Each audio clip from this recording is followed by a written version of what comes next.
अब अगर आप ये वीडियो देख रहे हो तो आई होप आपने इसके पिछले पार्ट्स देख लिए, और अगर नहीं तो इसका लिंक मैंने आई बटन और डिस्क्रिप्शन में मेंशन किया है। जी से देखना ना भूलेगा, वरना ये वीडियो आपके पल्ले नहीं पड़ेगी। अब इस पार्ट की शुरुआत में एक नकाबपोश आदमी नेम कासिम आग्रबा राज्य में चोरी से प्रवेश कर जाता है, जहाँ काफी रौनक होती है क्योंकि आज राजकुमारी जैस्मिन की अलादीन के साथ शादी होने वाली है। यही वजह थी कि जैस्मिन और अलादीन के दोस्तों के साथ साथ सारी प्रजा भी काफी खुश थी, लेकिन वहीं अलादीन किसी बात को लेकर उदास था, जिस कारण जीनी उससे उसकी उदासी की कारण पूछता है। इस पर अलादीन उसे अपने पिता का दिया हुआ एक खंजर दिखाता है जो उसे बचपन में छोड़कर कहीं चले गए। हालांकि उसे नहीं पता कि वो अब तक जिंदा भी होंगे या नहीं, पर आज उसे अपने पिता की बहुत याद आ रही है। उसकी इच्छा थी कि काश उसके पिता उसकी इस खुशी के पल में शामिल होते, पर ऐसा किसी भी तरह से संभव नहीं था। जीनी फिर अलादीन को अपने तरीके से समझाता है और उसे महल में चलने के लिए मना लेता है। इसी बीच हम कासिम को देखते ही जो यहाँ किसी खास चीज की तलाश में आया था, जो बातों ही बातों में अपने साथी सलू को बताता है कि वो असल में एक जादुई छड़ी जिसे सभी ओराकल के नाम से जानते, उसे हासिल करना चाहता है। और क्योंकि उसे पता है कि वो चीज सुल्तान के खजाने वाले कमरे में बंद है, इसलिए जब अलादीन और जैस्मिन की शादी की रस्म पूरी होने ही वाली होती है, तभी वो और उसके साथी महल पर हमला कर देते, जिस दौरान पता चलता है कि ये सभी इनफेमस 40 चोर है जिन्होंने अब तक कई लूट को अंजाम दिया, और ये जहाँ भी जाते उस जगह कुछ भी नहीं छोड़ते। साथ ही इन लोगों को अब तक कोई भी पकड़ नहीं सका क्योंकि ये लोग अपना काम करने के बाद पता नहीं कहाँ अचानक से गायब हो जाते, जिनका लीडर कासिम है। इसी दौरान अलादीन की नजर कासिम पर पड़ती है जो उस जादुई छड़ी को ढूंढ रहा होता है, और कुछ देर इधर उधर देखने के बाद वो उसे मिल भी जाती है, लेकिन अलादीन उसे वो छड़ी ले जाने नहीं देता। और क्योंकि अब जीनी और उसके साथी उन चोरों की हालत बुरी कर रहे थे, इस वजह से कासिम को बिना छड़ी लिए खाली हाथ वहाँ से भागना पड़ता है। अब ये सब खत्म होने के बाद सभी उस कंफ्यूजन में पड़ जाते हैं कि आखिर ये 40 चोर इस छड़ी के लिए क्यों यहाँ आए थे। जो सवाल यागो के मुंह से निकलते ही उस छड़ी से ओराकल नाम की एक जादुई महिला प्रकट हो जाती है। वो यागो के सवाल का जवाब देते हुए ये कहती है कि उन चोरों को मुझसे दुनिया के सबसे बेशकीमती खजाने के बारे में जानना है, क्योंकि मैं किसी भी इंसान के एक सवाल का जवाब दे सकती हूँ। वो ये भी शेयर करती है कि उसे भूत, भविष्य और वर्तमान के साथ साथ इस दुनिया में मौजूद हर चीज का ज्ञान है, इसलिए कोई भी उससे कोई भी एक सवाल पूछ सकता है। अब ओराकल की इन बातों को सुनकर अलादीन उससे कहता है कि उसे अपने बीते वक्त के बारे में एक नहीं बल्कि कई सारे सवाल पूछने हैं। इस पर ओराकल उसे बताती है कि तुम्हारे सभी सवालों के जवाब तुम्हारे पिता तुम्हें दे सकते हैं, जो अब भी जिंदा है। अब ये जानकर कि उसके पिता अब भी जिंदा है, फिर भी उन्होंने उसकी हाल खबर नहीं ली, अलादीन इससे और भी उदास हो जाता है। इस पर फिर जैस्मिन उससे मिलने जाती है और समझाती कि वो ओराकल से अपने पिता का पता पूछे ताकि वो जिन सवालों का जवाब ढूंढ रहा है वो उसे मिल सके। यहाँ जैस्मिन की बात को मानकर अलादीन ओराकल से अपने पिता के बारे में पूछता है, जिस पर वो उसे उन 40 चोरों के पीछे जाने के लिए कहती है क्योंकि उसके पिता उसे वहीं मिलेंगे। अब ये सुनकर अलादीन घबरा जाता है, उसे लगता है कि शायद उसके पिता उन चोरों की कैद में हैं, लेकिन वो ओराकल से और सवाल नहीं पूछ सकता था, इसलिए जैस्मिन उसे तुरंत उसके पिता के पास जाने के लिए कहती है क्योंकि उनकी शादी बाद में भी हो सकती है। इसलिए फिर अलादीन अपने कालीन पर सवार अबू और यागो के साथ उस तरफ चल देता है जिस ओर वो 40 चोर भागे थे। अब कालीन जल्दी उसे 40 चोरों के करीब पहुंचा देता है जो आगे पानी होने के कारण बीच में ही फंस चुके थे, लेकिन तभी अलादीन अपने सामने एक चमत्कार होते हुए देखता है जब कासिम एक जादुई मंत्र खुल जा सिमसिम कहता है, जिसकी ये कहते ही सामने एक विशाल चट्टान जादुई दरवाजे की तरह खुल जाती है और पानी के बीच से सबके जाने के लिए रास्ता भी बन जाता है, जिसके जरिए सभी चोर उस गुफा में दाखिल हो जाते हैं। अब इससे पहले कि गुफा का दरवाजा बंद हो जाता, अलादीन भी उसमें समय रहते प्रवेश कर जाता है। यहाँ अलादीन ये समझ चुका था कि इसी गुफा में छिपने की वजह से आज तक ये लोग कभी पकड़े नहीं गए।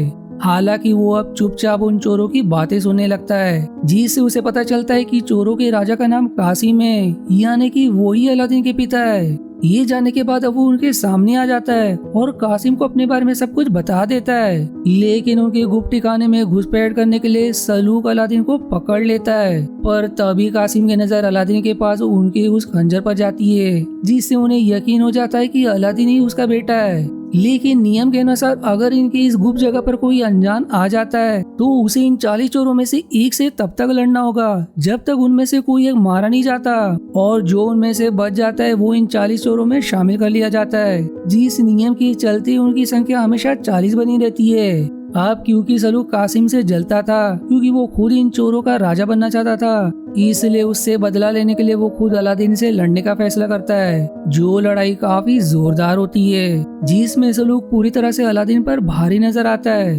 लेकिन किस्मत से सलूक के पहाड़ी से नीचे गिरने के कारण इसमें अलादीन की जीत हो जाती है, जिससे उसे भी 40 चोरों में शामिल कर लिया जाता है। पर कुछ देर बाद रिवील होता है कि इतने ऊंचाई से गिरने के बाद भी सलूक अब भी जिंदा है, जो अलादीन और कासिम से अपना बदला लेने के लिए बेताब था। इसी दौरान कासिम अलादीन से शेयर करते हैं कि वो अपनी गरीबी को दूर करने के लिए अपने परिवार से टेम्पोरली दूर हो गए थे, और जब उन्होंने काफी दौलत इकट्ठा कर ली तो वो अपनी पत्नी और बच्चे के लिए वापस आए, पर वो उसे कहीं नहीं मिले, जिस कारण वो फिर से इस दुनिया में वापस लौट आए। इसके बाद वो अलादीन को दुनिया के सबसे खास खजाने, जिसे हैंड ऑफ मिदाज भी कहा जाता है, उसके बारे में बताता है, जिससे अगर किसी भी चीज को छुआ जाए तो वो सोने में बदल जाती है। इस पर अलादीन उनसे कहता है कि वो इन सब में उनका साथ नहीं दे सकता, बल्कि वो यहाँ सिर्फ इसलिए आया है ताकि वो अपने पिता को अपने साथ वापस ले जा पाए।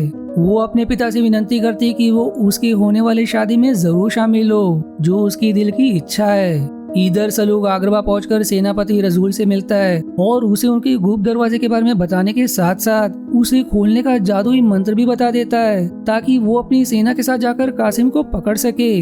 लेकिन सुबह होते ही कासिम अपने बेटे अलादीन के साथ उसकी शादी में शामिल होने के लिए निकल पड़ते हैं, क्योंकि वो असल में ओरेकल को भी हासिल करना चाहते थे। जिनके निकलते ही वहाँ पर रसूल अपने साथियों के साथ पहुँच जाता है। इधर अलादीन और कासिम भी महल पहुंच जाते हैं, जहां वो सबसे पहले जीनी से और फिर सुल्तान और जैस्मिन से मिलते हैं, जो सब अलादीन के पिता को देखकर काफी खुश होते हैं, क्योंकि आखिरकार अब जैस्मिन और अलादीन की शादी होने वाली है। लेकिन इसी दौरान हम रसूल और सलूक को साथ में देखते हैं, जो ज्यादातर चोरों को पकड़कर बंद कर देते हैं। रसूल अब सलूक से बताता है कि उसे चोरों के राजा वहाँ नहीं मिले, साथ ही वहाँ मौजूद 7 और चोर चकमा देकर भाग खड़े हुए। पर जब एक सिपाही के जरिए सलूक को ये जानने को मिलता है कि अलादीन की जैस्मिन के साथ शादी होने वाली है, तो वो उसकी सच्चाई रसूल से बता देता है कि कासिम एक शातिर चोर अलादीन के पिता है, जो बात सुल्तान को पता नहीं है। इसलिए मौका मिलने पर जब कासिम लालची यागो के साथ मिलकर ओरेकल की चोरी करने पड़ते हैं, रसूल दोनों को रंगे हाथ पकड़ लेता है। अब अलादीन को पता चलने पर कि उसके पिता चोरी करते पकड़े गए, उसे बहुत बुरा लगता है, पर वो अपने पिता को इस तरह से मरते नहीं देख सकता था, इसलिए वो खुद कासिम के जैसे भेष बनाकर उन्हें आजाद करने का फैसला करता है। इसी बीच सलूक वापस चोरों की गुफा में पहुंच जाता है, जहां उसे बचे हुए 7 चोर मिल जाते हैं, जो सलूक को जिंदा देखकर दंग रह जाते हैं। सलूक अब उन सभी को कासिम के खिलाफ भड़काते हुए ये झूठ कहता है कि कासिम ने मौत के डर से उनके ठिकाने और उस गुप्त मंत्र के बारे में रसूल को बता दिया, जो फिर कासिम को धोखेबाज करार देकर खुद को उन चोरों का नया लीडर घोषित कर देता है। इधर अलादीन सभी सिपाहियों को अपने पीछे लगाकर अपने पिता को जेल से भागने में मदद करता है। हालांकि जल्दी रसूल को अलादीन की असलियत पता चल जाती है। इसके बाद अलादीन कासिम के साथ जाने से इनकार कर देता है, क्योंकि वो जैस्मिन को छोड़कर नहीं जा सकता था, फिर चाहे उसे अपने पिता को आजाद करने के लिए मौत की सजा क्यों ना हो जाए। पर वो उनके नक्शे कदम पर नहीं चलना चाहता था, जो उसकी शादी में सिर्फ इसलिए शामिल हुए थे ताकि वो ओरेकल को हासिल कर सके, जो अब भी उसके पास है। आखिर में अलादीन यागो को उनके साथ जाने के लिए कहता है, क्योंकि यागो भी अब द हैंड ऑफ मिडास खजाने को देखना चाहता था। पर जब कासिम यागो के साथ अपने ठिकाने पर पहुंचता है, तो उसके साथी और उनका नया लीडर उसे बंदी बना लेते हैं, ताकि वो ओरेकल की मदद से हैंड ऑफ मिडास तक पहुंच सके।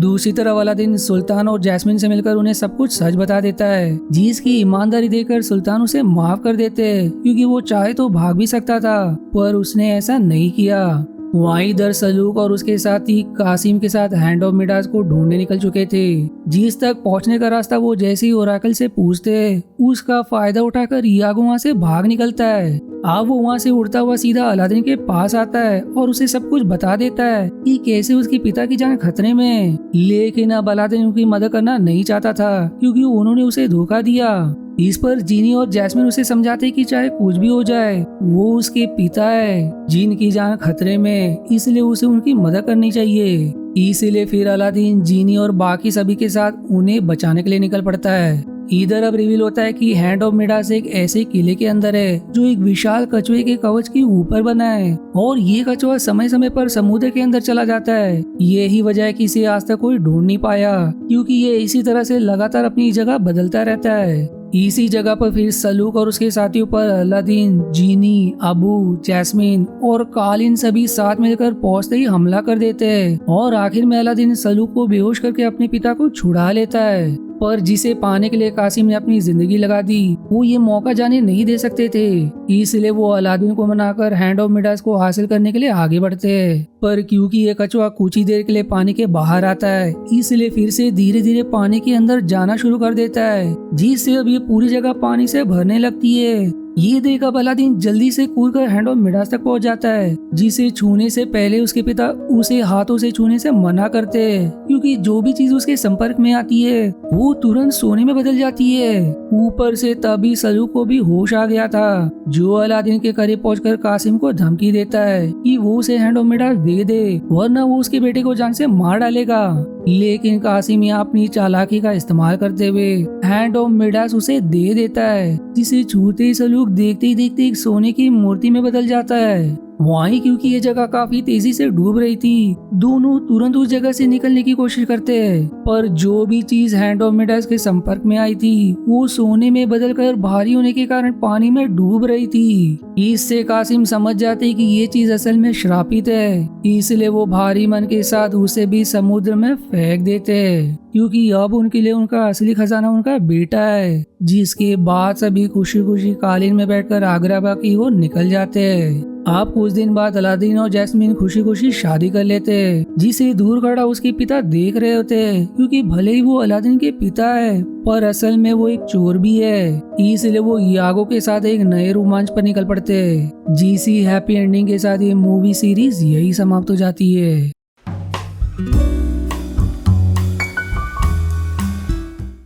वहीं अगर आपको इस तरह की एनिमेटेड सीरीज पसंद आती है तो ऐसे ही मैंने कई सारे डिज्नी के एनिमेटेड मूवीज एक्सप्लेन की है, जिन्हें अगर आपको देखना है तो इसकी भी प्लेलिस्ट का लिंक मैंने डिस्क्रिप्शन में मेंशन कर दिया है। और आपके मन में ऐसी कोई स्पेसिफिक मूवी है तो मुझे कमेंट में जरूर बताएं। मिलते हैं अगली मूवी के एक्सप्लेनेशन पर, तब तक के लिए धन्यवाद दोस्तों। आशा है आपको मेरी एक्सप्लेनेशन पसंद आई।